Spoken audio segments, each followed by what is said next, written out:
Christian Horner's case has been finally solved, but even with it having a positive outcome for the Brit, it seems like there will be some consequences after all. His name being dragged publicly for 3 weeks from the highest establishment he's working for, as well as the bashing the entire case has received for lack of information, even from Red Bull's future partners Ford, has left its mark on Horner's reputation, not only as a team leader, but as a human being. So, with him being proven innocent, what can he do in order to continue the domination with Red Bull, and more importantly, will the power shifts turn towards his side now that the coup has failed?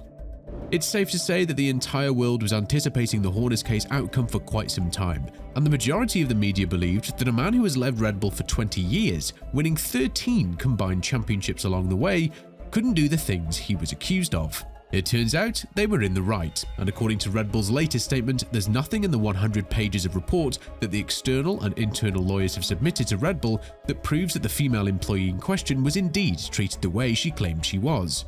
In the official letter, the brand of Red Bull in Austria wrote, "The independent investigation into the allegations made against Mr. Horner is complete, and Red Bull can confirm that the grievance has been dismissed. The complainant has the right of the appeal. Red Bull is confident that the investigation has been fair, rigorous, and impartial. The investigation report is confidential and contains the private information of the parties and third parties who assisted in the investigation, and therefore we will not be commenting further out of respect for all concerned. Red Bull will continue striving to meet the highest workplace standards." Yet, we need to be looking at this case from a very different perspective, the consequences that Horner is going to feel on a personal level.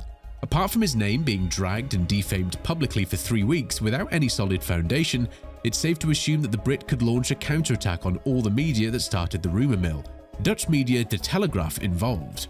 The initial belief was that it was Verstappen's father Jos who leaked the information to the Dutch media, hence the coincidence that the origin of these two sides match. But even if this is to be proven true, the damage has been done, and there's nothing that Horner could do in order to avoid the rumours about how he allegedly bought his way out after offering a significant amount of money to the female employee in question to withdraw her claims. However, the claims weren't withdrawn, and the damaged side, in this case the female employee, still has the right to appeal the decision, meaning that this could be dragged on for quite some time now, even though there are no indications from either side that we're going to see more of this drama in the upcoming period. What is vastly important is that when this case began, Horner was advised to leave his role due to the fact that, allegedly, there is a power shift happening between both sides, and there's nothing much that Horner can do in order to stop it, as the colleagues who were the closest to him believed that he was used as a pawn in order for the Austrian side to take control of the racing operation from Red Bull.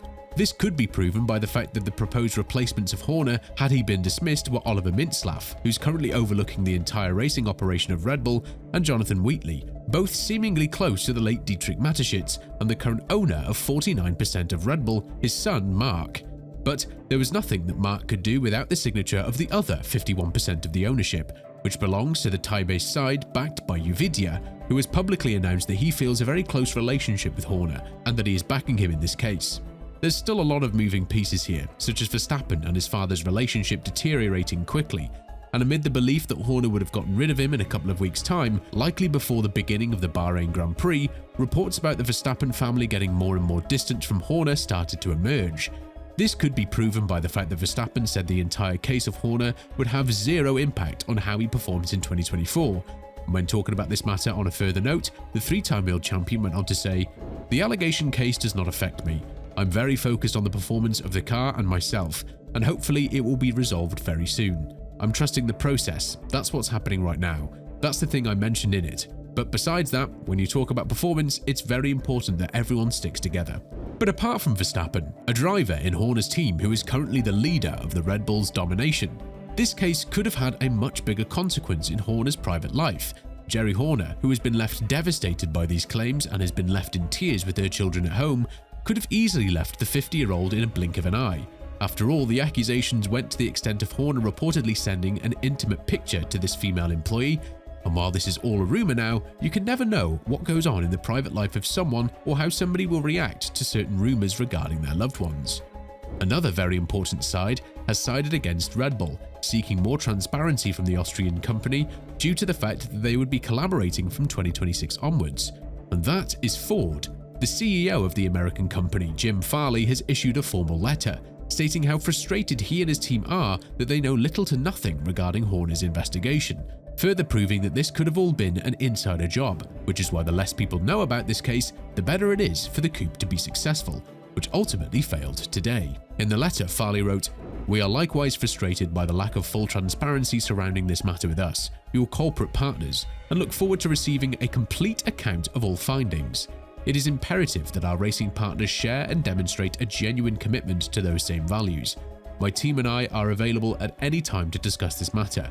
We remain insistent on and hopeful for a resolution we can all stand behind."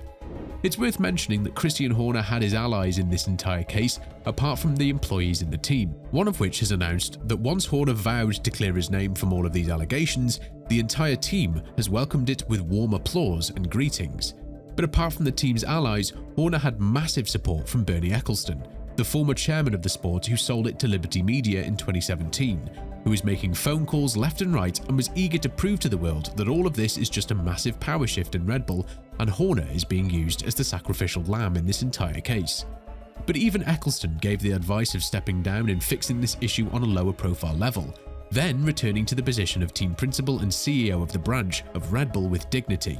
That, however, was not a guarantee for Christian Horner, and the fact that Helmut Marko backed up Red Bull for the time that they are taking in order to solve the case goes to show that maybe he hoped they would eventually find a loophole from which they could find Horner guilty of the accusations. Elaborating on this matter and defending the team from being bashed when it comes to taking things way too slow and without any transparency at all, Helmut Marko went on to say, "As you know, this is an internal investigation. The sooner a result is available, the better, because of course rumours and the other stories are bound to sprout due to the long duration. But I think Red Bull has reacted very well in this manner. The long duration of this investigation is not their fault. They are endeavouring to have a fair investigation and then react accordingly." Even so, former team owners like Eddie Jordan went on in public to say that anybody who believes that the female employee in question would bring up accusations of this nature is crazy. Just goes to show that Horner was quite the public slander, and he survived all of that. Now, the question that we would have to see being answered is whether or not the Brit would change his management style, because from what you can understand, there will be quite some disappointed faces in Red Bull that the situation will remain exactly the same before the allegation case has even been ramped up. With this in mind, Red Bull headed into the Bahrain Grand Prix with clear heads, and even though it's believed that the outcome would be different due to Horner not participating in the F1 team principal's press conference ahead of the season opener, the situation turned out to be with another outcome. All of these questions will be answered according to Red Bull's dominance pace, and if they continue on the path they have set sail on from 2022 onwards, it's likely that this will all be thrown under the rug.